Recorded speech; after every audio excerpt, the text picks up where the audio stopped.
Raymond Miller, Raymondmiller.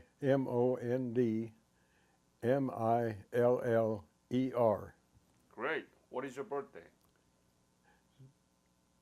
July the 20th, 1929. Where were you born? Paradise, Kansas, Paradise, Kansas. where the angels live. There's a family of angels live there, and I went to school with John and Garnet. Mm-hmm. I was born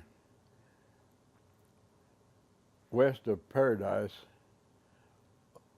and the house set on the Russell County, Osborne County line. Mm-hmm. The kitchen was in Osborne County, and the bedroom, no, I'm wrong. The kitchen was in Russell County, and the bedroom where I was born was in Osborne County. So there was a borderline So- of these two counties. Yes, and since then the house has been moved on further north into Osborne County, completely into Osborne County. Tell me about your family when you were growing up. Your parents and your siblings. I have a sister that is just turned 90, the 13th of July, and then me, Raymond Miller. And then I had brother Wayne Miller, and he passed away in '04.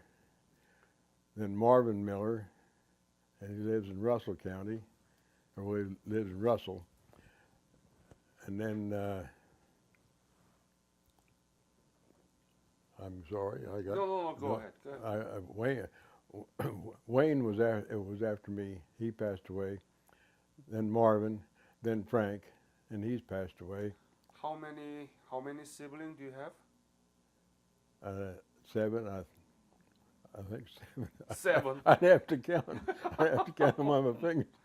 Wow, big family, huh? Yes. After Frank, then Dean, and then Bernita, and I just got word that Bernita passed away 3 days ago. Oh, I'm sorry to hear that. What your parents were doing? My dad and mother,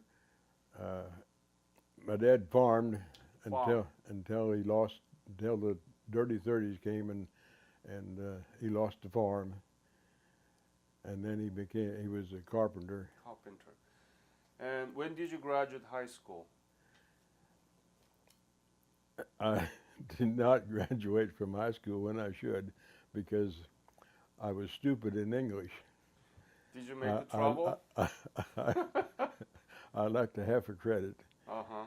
and I took the GED test in McAllister, Oklahoma, and I wrote to Russell County for my diploma, and Kansas did not recognize the GED test. Oh. So I said, well, I'll just get it in a little town outside the post on McAllister, Oklahoma, Savannah, Oklahoma. And that's where I got my diploma, 1952. 1952? No, I'm sorry, 1951. 51. Yeah. Wow, that's good. So when did you join the military? 1948. Why? Well, when I was in 4th grade, I was sweet on a little girl, and she asked me if I had to go to war, what would I join? I says, Marines. Uh-huh. And when I got out of high school, I joined the Marine Corps. Joined the Marine. You love Marine. I love the Marines. Mm-hmm. Why? Do you have any reason? Fight? They. So where did you get the basic military training? Here in San Diego. San Diego. How was it at the time? It made a man out of me. It taught me discipline and how to be a man. Was it tough, right? It was tough. Yeah. That's why you are Marine. That's why I'm a Marine. Mm-hmm. Once a Marine, always a Marine. So where did you go after the basic training? To McAllister, Oklahoma. Uh-huh. No. Sorry. No problem. Take your time. You know, it's been a long time. Barstow, California. California. Yeah. And Yeah, what Barstow, California. And I spent close to 2 years there. I was on main gate, and then, I was on gate 3, and then main gate, and then I was Jeep Patrol, and then I was MP. So you were in California when the Korean War broke down? Yes. Uh-huh. They transferred me from Barstow to Yerba Buena. Uh-huh. I was to be a federal prison chaser. I was there 13 days, and the Korean War started, and they shipped me back to Camp Pendleton, and I was there 13 days. Mm-hmm. And I joined the Able Company, 1st Battalion, 5th Marines. Able Company. Able Company, 1st Battalion, 1st Battalion. 5th Marines. Okay. What was your specialty? Rifleman. I was BAR man. I weighed 137 pounds then. And I carried that 20-pound BAR. Did you know anything about Korea at the time that you were... I didn't know anything about it, didn't know there was a country by that name, and but I am very close, very my heart to the South Korean people. I love them. They're special to me. Any particular reason? When I was there in 1950, they had nothing. Nothing. Their shoes was made out of rice straw, and God bless them. They pulled themselves up with our help, yes, and they're the 12th wealthiest nation in the world now, and my urologist is a Korean. The Japanese sent his dad through college to be a doctor, and Dr. William Cho read all of his books, and now he's a doctor. His dad is still in Illinois practicing, and William Cho lives in Wichita, Kansas. And every time I see him once a year now, and we hug each other. Well, another one to answer that is he needs to tell you about the South Korean that helped him. He had been with what are those impact bullets? But he had such a severe headache that he couldn't get rid of. But one of the South Koreans. So you had some sort of uncurable headache? Yeah. And South Korean helped you? Yeah, we went on a three-day patrol. When? When we first got to Korea. Uh-huh. I don't know exactly how long after we first got there. I would say maybe 3-4 weeks. Could you just move a little bit over? Yes, I can see you now. So tell me about it, please. Well, the stress, and I got a horrible headache, and I was rubbing my head, and the Korean we had an interpreter with us, and asked him, and he asked me, and I said I had a headache, and the Korean said, "Come over there," and he said, "Had his head," and put on.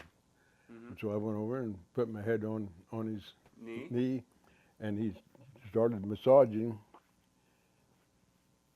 Well, first he started right to here, there's a little track, Mm-hmm. and he'd press that, and then come back through here and around here, Mm-hmm. and in a little bit, my headache was gone. Really? It Magic hand. yes. Was he a doctor? No, I don't think so. Mm. He didn't. It was. Okay. So you didn't know anything about Korea. You didn't know where I Korea was. You didn't never know. heard of it. Never didn't know of it. And now the Korea is in your heart. And the Korean people is in my heart. How Yes. can you explain this? Well, because they didn't have anything, and we went back in '07, and the older Koreans couldn't do enough for us. They just treated us like kings. We went into a seamstress shop, and she was making kimonos, the most beautiful. I mean, it's unbelievable. And I had my Marine Corps cap, I had my emblem on it, and she asked me if I'd been there before. I says yes. I was there in 1950, and man, that lady bowed and thanked me. It was a closure for me. It was Nice closure, right? yes. You're suffering in 1950, but you see now the beautiful Korea. Yeah. If I had to move from the United States, that's where I'd move to. Right. That's why we are doing this. Korean War has been known as forgotten war. Yes. I don't know why, right? I don't know why. 1962, I talked to a VA representative, and he says, "Oh, you're not eligible for anything. Huh. That was just a forgotten war. That was just a police action." And I believed him. I said, "What? I've got 2 Purple Hearts, froze my feet, my hands." He said, "Yeah, you don't have anything." So in 2010, we went up to Minneapolis, Minnesota, to the Chosen Few, the first one I heard about. And they asked me if I was getting compensation. I said no. They said, "Get in here and we'll help you fill out papers." And so I turned it in. And finally, after 3.5 years, we got compensation. Very nice. That is long overdue, but finally, right? Finally recognized. It's the 11th largest economy in the world, one of the most strong democracy in East Asia. There are a lot of indicators about the Korean economy. It's one of the unprecedentedly rapid economic development that ever achieved in 20th century history. And we are the closest ally. And our history textbook only covers about a paragraph. Yes. And I think it's ridiculous. Yes, it is. That's the right adjective, right? Yes, Yeah. it is ridiculous. That's why when I got out of the Marine Corps, I tried to forget because of what I saw and went through. But after my children and my stepchildren, they need to know. Yeah. They need to know, and so I try to tell them there's something I cannot talk about. And you talk to me now, and we're going to use it for digital history textbook on the Korea, and it's going to be watched by the young students in the classroom. That's why my foundation hosting annual history and social studies teachers conference. Did you get my brochure? Did you get Yes, this? yes. And if you look at it, inside is the picture, right? Yes. These are the 90 history and social studies teacher came from 25 states to Orlando, Florida this year. And they watch Foundation's website and they are fascinated. They want to learn more about it. So I took 10 teachers from this group back to Korea. They were with the Korean War veterans and they say, why didn't we teach about it? So they're going to do it, and one of this interview will be used for that, okay? So I'm so glad that you came, and thank you for that. Let's go back to the time that you were leaving for Korea. When did you leave for Korea? Do you remember approximately? I landed in Korea August the 3rd, 1950. August 3rd. 3rd, 1950. I was on the Henrico And where did you arrive? at Busan. Busan. On the way over, the Henrico could not keep up with the convoy. Mm-hmm. So we pulled into San Francisco, and they went down and worked on the turbine, and we went out and tested it, come back in, worked on it, went back out and tested it. And so I've been under the Golden Gate Bridge more times than I've been over the top of it. How was Busan when you landed in 1950? There was a lot of people there, a lot of people, because the perimeter was so small. And I don't know, it was different. And it's not like it is today.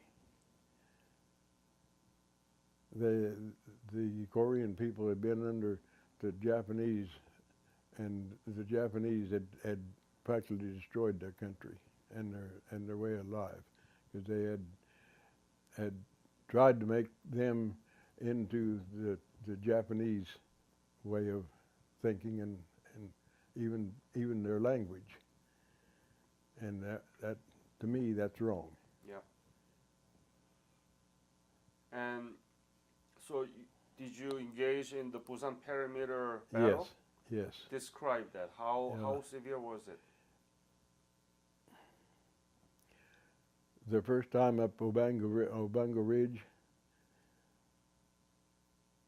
I was knocked out for over 24 hours. Why? I don't know. All of a sudden, next thing I knew, I come to in the first aid station. I didn't have a scratch that I know of, that I remember. Mm. And after that, they examined me and looked in my eyes and stuff, and they told me to go back. So I went back to the lines, and we advanced, I don't know, some 30 miles.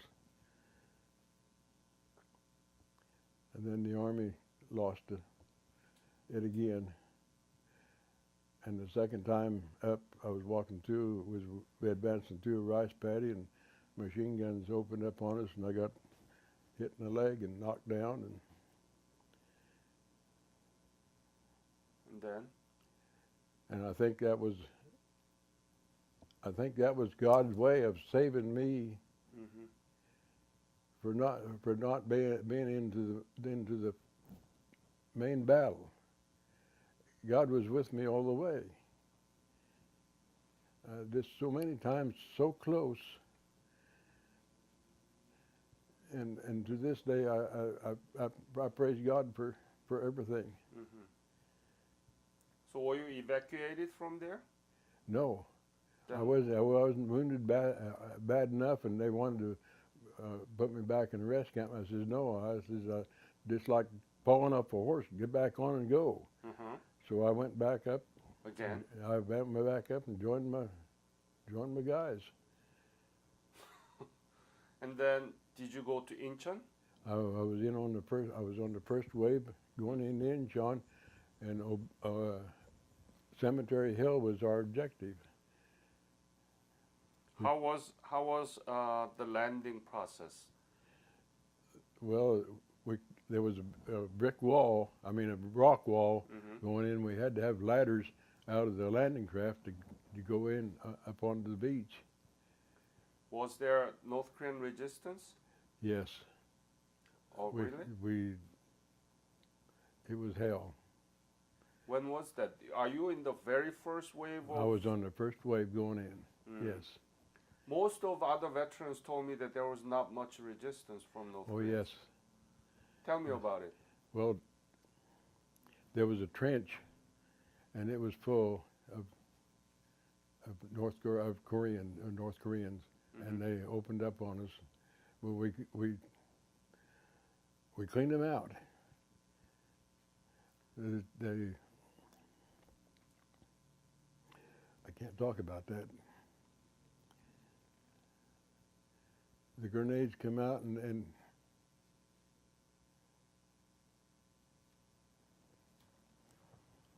Killed your friends? killed my friends. He lay there and kicked, Mm. and I wanted to go and couldn't.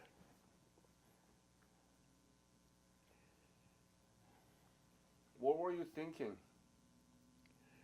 War is hell. But with my training, I had to move and advance and clean them out. Mm-hmm. So we did. And then you went up to Seoul. And we went on to Seoul. Yeah. How was Seoul? The conditions there. Seoul was tore up. I mean, it was horrible.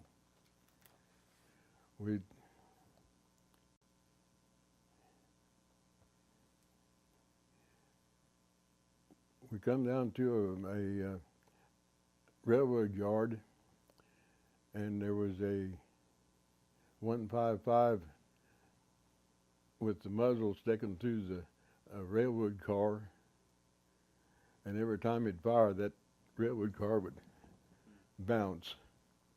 But there was trenches up along on that hill, and we couldn't advance because every time we tried, we'd get mowed down. So we called in the 155s to give us airburst 12 feet above the ground, and they walked it up the hill and cleaned it out. And the stragglers we got the stragglers, and we walked run up the hill and took. And from Seoul, where did you go? We went back aboard ship and went around to Wonsan? land at Hungnam. Hungnam? Uh-huh. Not Wonsan. Not in Wonsan. Mm. Because by the harbor was all mined, Mind. and we went north in the daytime and south at night until they got. And then when we were on the way north, some of it would be up in the bow of the ship looking for mines, and we'd see one, I would call back and they'd say, "Go open up on them." And go. What was your rank at the time? Well, when I first went in, I was a PFC, And? carrying a BAR, a Browning automatic rifle. We went on a 2-day patrol, In Hamhung? and when that was 4 weeks after we got to Korea, To Korea, yeah. and we stopped, and the sergeant our sergeant says, "Does anybody know how to read a map?" I said, "Well, yeah, I do." He says, "You get up here, Miller." So I went up there, and I says, he says, "Well, where are we?" I looked at the map, and there was a path going up at it, and then lines telling where the hill was, and you could tell how many lines, how high the hill is. Yeah. And I said, "Well, Sergeant, we're right here." He says, "You stay with me." So the rest of the patrol, I stayed with him, and So when you arrived Hungnam, where did you go from there? we went on to the east side of the Chosin Reservoir. So the Or the Korean name is Chang. Udamni. Were you in the Udamni? Yes, Udamni, right? Yes, That's Udam. where Phipps Marine yes. stationed. Yeah, Yeah, right. I was on the east side. East side, I had Thanksgiving dinner on the east side of the reservoir, and 2 days after Thanksgiving, the Army relieved us, and we went out went to the west side.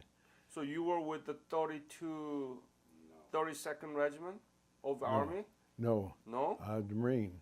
You were with the Marine, right? Yes, So then you, the Marines were on the east side first.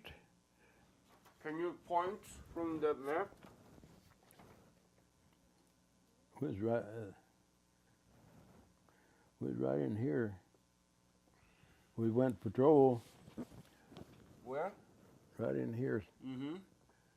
and we went on patrol, and we could just feel like somebody was watching us. So you were in Hudongni, right? Hudongni. That's where you pointed out, Hudongni, right? Yeah. Yeah. It was in that vicinity. And then after Thanksgiving, we was relieved by the Army, and moved around to the west side. Yep. At Udamni. yeah. Tell me, did you hear when you have a Thanksgiving dinner? Did you hear from the speaker or somebody saying that you're going to be home by Christmas? Did you hear that? I didn't hear it, but I heard people talking, telling me that we're going to be home by Christmas, and I really didn't believe them. When were you first attacked? When we got around to the west side, we no more got over trucks, and got in position, and we got hit. at Udamni. Yes. Yeah. Tell me about the first day that you were attacked. How was it? How many Chinese did you see? I did not. Describe in details, please. I didn't see any Chinese then, because it was getting dark, and they opened up on us with mortars. And one of my buddies, I'd just been over talking to him, and went back to my position, and mortar round got him. And then it was quiet the rest of the night. And then the next day we started to go up to take this hill, and we got part of the way up, and they called us back, and we stayed back, and then we were supposed to take a hill to the east of where we bivouac. I mean, we first come in at, and we was ordered to leave our packs down by this building and take our sleeping bags with us. And we took the hill, secured it. We looked down at the building, and our packs were on fire. My extra stockings, and my shoe back insoles were in it. That's one of the bad reasons why I froze my feet. What was the most difficult thing, if I ask you to pinpoint one thing during your service in fight here? What was the most difficult thing to you? Food. Food? Food our food was froze solid. When we was short on 60 mil mortar shells, we didn't get mortar shells.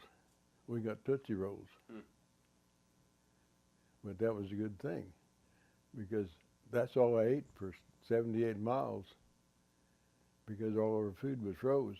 I put a can of hamburgers under my left arm and carried them for 12 miles, and they was still frozen on the inside.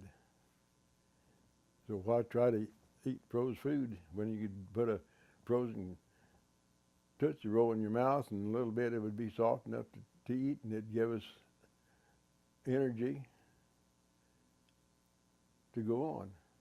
78 miles from Udamni To to Hungnam, Hungnam, and you just live on with the Tootsie Roll. Tootsie Rolls. That's yes. it? Yes. How cold was it? Describe in your personal term. The biggest percent of the time it was 35 degrees below zero.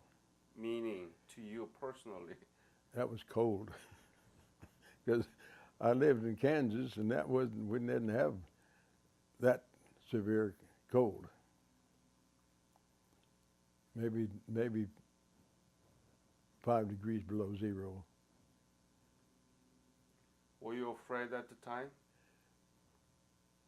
Really, I wasn't.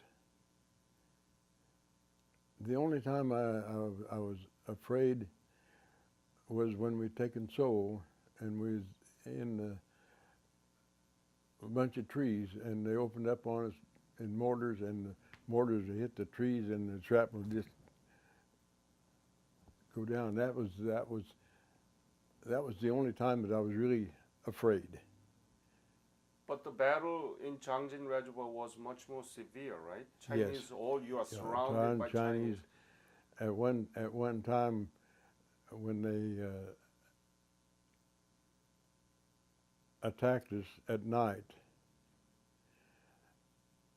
I was in a foxhole. There was 4 of us in this foxhole that the army had made, and we had a stove in it, and it had a wood top over it, and all of a sudden they threw potato masher or whatever that was, concussion grenades was what it was, and below my helmet, my hair, my beard turned yellow. But the next morning when it was light enough, you couldn't walk 10 feet out in front of our foxhole without stepping on a Chinaman.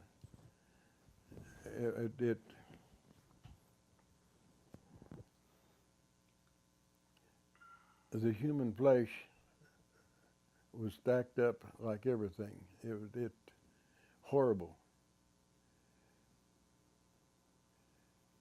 And Do you still see that, right? oh yes. And there's times that I have, the only dream I have is I'm squeezing the trigger and it won't go off. I just squeeze and pull the trigger and squeeze and it won't. Just So from Hungnam, where did you go? Busan? push on to the bean patch, and we got replacements, and then a little bit of training, and then we went around on to on the east side and went up, and I don't remember exactly where, but we was advancing up, and the I don't know whether the North Koreans or the Chinamen was on this hill, and they opened up on us, and Was it Punchbowl? Does that sound familiar to you? Punchbowl or Heartbreak No. Ridge? no, that ridge was after I left. Okay. I was in Korea 8 months and 9 days. And so when did you leave Korea?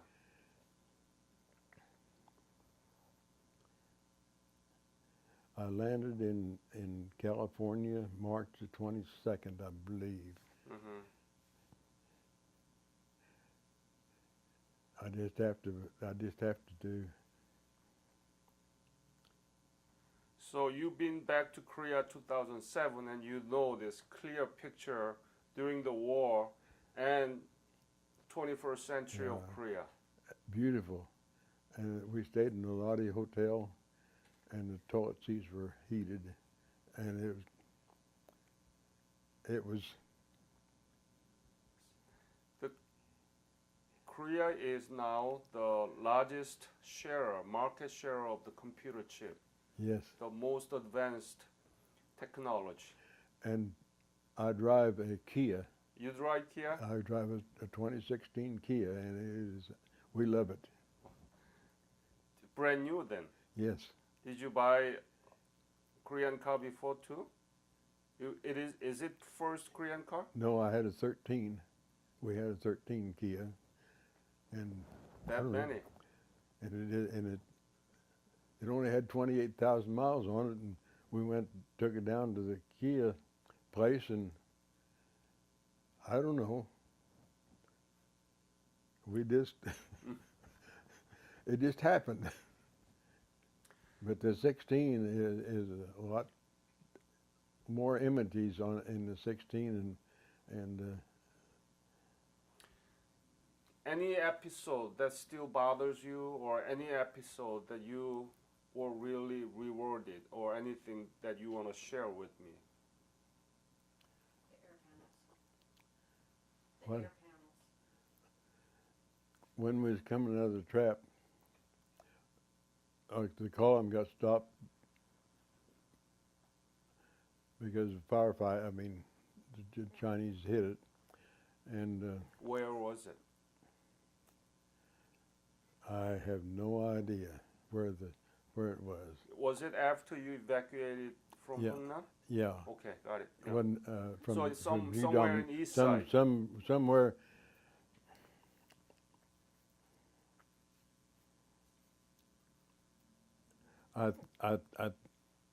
The sun was shining then, so it had to be south of Coterie. I mean, Yeah. Coterie. It had to be south of Coterie. Okay, so before So- you evacuated. Yeah. Yeah. And Lieutenant says, Miller, I was a sergeant then, and he said, Miller, pick 2 men and take these 2 air panels and put them up on this ridge. Mm-hmm. I said, okay, you and you. And we grabbed the air panels and started up the hill, and there was 2 shots rang out. He fell and he fell. I hollered Corman and grabbed both of their their air panels and went on up and laid them out, and I laid there for 2 hours, and I had a pair of binoculars, and I looked and looked, and I could not find any soul that had fired those 2 rounds. But why them and not me? You are the only one saved. God was looking after me. Mm-hmm. So we just talked about the Matthew chapter 25, Yes. and your wife told me that your family been praying for you when Yes, you are there. Please. My mother's brother and my Aunt Ruth prayed for me every day. And I think that's the power of prayer Yes, that saves you so many times. so many times, Mhm. so many times, so close, so close. And it's amazing the power of God. Mhm. So the Korea you saw in 1950 and the Korea you saw in 2007, completely different, right? Completely different. And I want to give you one more biblical metaphor there. If you read John chapter 1, verse 46, is there a phrase this? Nazareth, can anything good come from there? That's what Nathanael said to Philip. Jesus was picking up his disciples, and Philip introduced Jesus to Nathanael. Nathanael was meditating under the fig tree, and he said, there is a rabbi from Nazareth. And Nathanael said that, can anything good come from Nazareth? Right? Yep. The country that you saw in 1950 was like a Nazareth. Yeah. And Yeah. 2007, the Korea that you saw is like something like good. Good. Right? Yes. So I see this whole thing from the perspective of Yes. the faith. Yeah. It's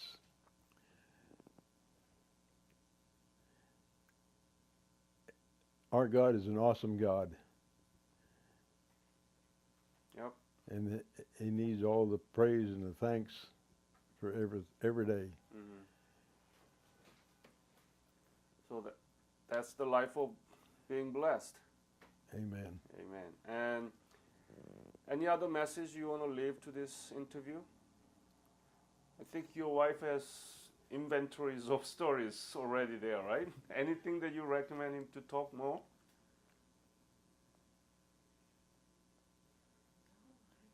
You've heard the story of the Tootsie Roll story. Yeah, there are many different versions of Tootsie Roll. I already have 3 different versions. What is your version? It was running short of 60 mil mortar shells at UW, and so we called the Air Force and to supply us in some Tootsie Rolls. We didn't get. You didn't get. We didn't. I mean, not to get mortar shells. We didn't get mortar shells. We got Tootsie Rolls, but that was a good thing. 'Cause we had a stack of Tootsie Rolls 5 foot high, and Yeah. I stuffed my pockets full of Tootsie Rolls. That's all I had to eat for 78 miles. We finally got mortar shells because some guy back at the Air Force didn't recognize the code name for mortar shells and was Tootsie Rolls. Right.